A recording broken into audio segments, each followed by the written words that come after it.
Hey guys, thanks for joining me on this one.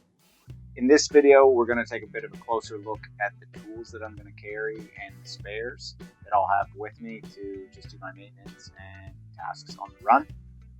So as far as hand tools, I've whittled it down to pretty much the basics. A couple socket wrenches, minimal amount of sockets, basically only for the actual bolts that are on the bike itself. A couple sets of pliers, so one just kind of standard Knipex set, and then I've got a small vice grip as well, just for certain tasks I found when I was doing maintenance on them, like you just needed something that could grip on it while you were doing something else. So I just got the smallest vice grip I could find.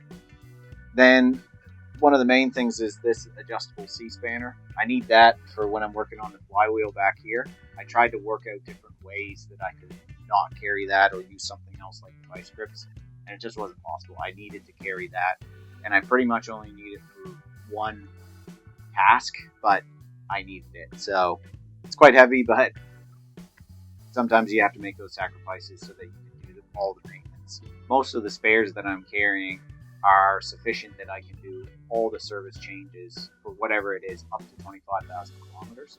So that's two belts, that's the rollers and the shims that are inside the variator itself.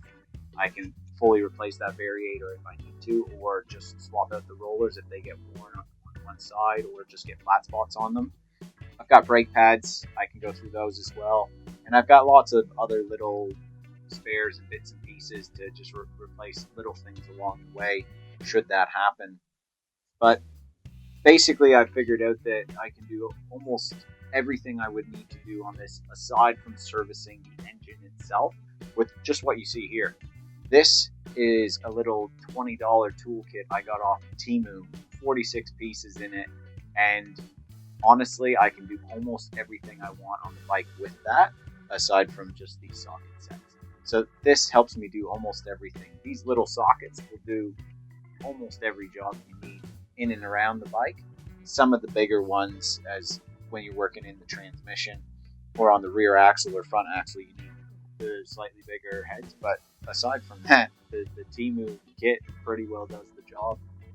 The main tasks that I'll be doing usually end up in and around here. So this is your air filter.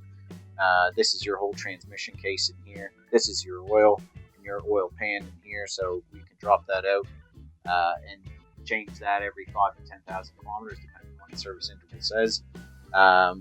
Brakes, rear brakes back here, front brakes up there.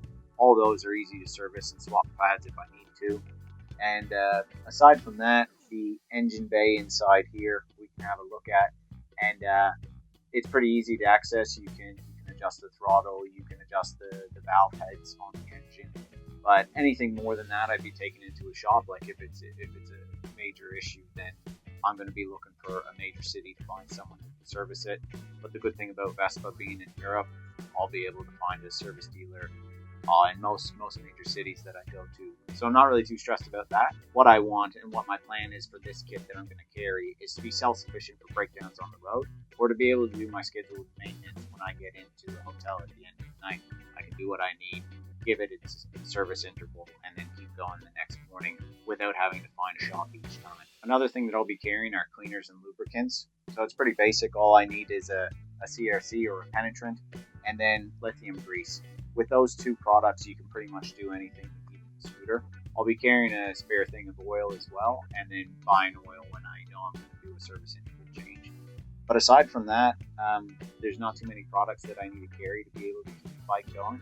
And in New Zealand so far, I've done 2,000 kilometers on this bike just training, and it hasn't skipped a beat. I haven't had a problem with that. Now, I know I'm going to do a lot more over there, but I'm pretty comfortable with this kit that I've got, and I think this will see me through the record just fine. Anyway, that's it for me today. Thanks for joining. I hope you like this kind of stuff and the kind of technical aspect of it. I know some of you out there would really love this and probably even have more questions about the tools and what I'm going to be carrying. So fire them in the comments. You know, what would you carry? What should I think about carrying that maybe you haven't seen here yet? I'd like to hear from you guys, so let me know. Anyway, follow along, check it out, hit those tracking links in June once I get over there, and yeah, can't wait. Let's do this.